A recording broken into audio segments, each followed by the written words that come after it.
இப்போ படங்களில் வந்து நீங்கள் கதைக்கு கொடுக்குற முக்கியத்துவத்தை விட ஃபைட்டுக்கு தான் அதிக முக்கியத்துவம் கொடுக்குறாங்க. என்னென்னா அதை ரசிக்கிற கூட்டம் இன்னைக்கு வந்துருச்சு.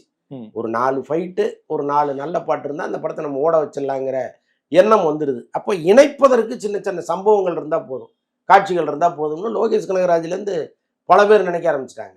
இப்போ லோகேஷ் கனகராஜே வந்து இப்போ வளர்ந்த இயக்குனர்கள், பெரிய இயக்குனர்கள் ஃபீல்ட் அவுட் ஆகிட்டு இருக்காங்கங்கிறீங்க. லோகேஷ் கனகராஜே கூலிக்கு பிறகு ஃபீல்ட் அவுட் ஆகிட்டார்.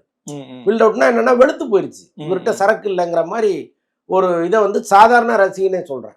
என்னையா அவர் புதுசாக எதையும் சிந்திக்க மாட்டேங்கிறாரு, இப்போ பார்த்ததே எவ்வளோ காலத்துக்கு பார்க்க முடியும்னு கேட்குற அளவுக்கு அவருக்கு காட்சி அமைப்புகள் இருக்குது ஒரு படத்தில்.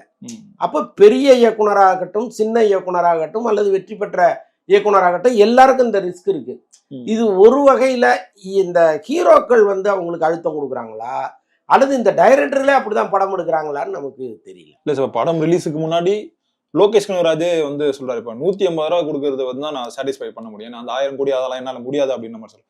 படம் ரிலீஸுக்கு அப்புறம் வந்து அவர் சொல்றது வந்து நீங்க எதிர்பார்த்தது அதெல்லாம் என்னால் வந்து சாட்டிஸ்ஃபை பண்ண முடியாதுன்னு சொல்லிட்டு அவரே ஒரு கூற்றம் வந்து சொல்றாரு சார். இது எப்படி சார் நம்ம பார்க்கலாம்? இல்லை, வேற வழி இல்லை, சொல்லித்தானே ஆகணும். ஏன்னா அந்த பெரிய டைரக்டர் வந்து ஏத்துக்க மாட்டாங்க, இந்த படம் வந்து சரியில்லை, எந்த டைரக்டருமே ஏத்துக்க மாட்டாங்க. அது இன்னைக்கு ஒத்துக்க மாட்டாங்க. ஓகே, இப்போ ஒரு டைரக்டர் ஃபெயிலியர் கொடுக்குறாரு, இந்த படம் சரியில்லைன்னு நம்ம சொன்னோம்னா, ஒரு விமர்சகரா நாம சொன்னோம்னா அதை எடுத்துக்க மாட்டாங்க. இவனுக்கு ஏதோ நம்ம மேல ஒரு காழ்ப்புணர்ச்சி அப்படின்னு நினைப்பாங்க. ஆனால் இதே டைரக்டர் ஒரு 5 படம் கழிச்சு ஒரு இன்டர்வியூ கொடுக்கும்போது சொல்லுவார், நான் கூலி படம் வந்து இன்னும் கூட கொஞ்சம் பெட்டரா எடுத்துருக்கலாம்னு அப்போ சொல்லுவார். இப்போ ஏன் அந்த மனசு ஏத்துக்காது அப்படின்னா, அதற்கான பக்குவம் உடனே வராது.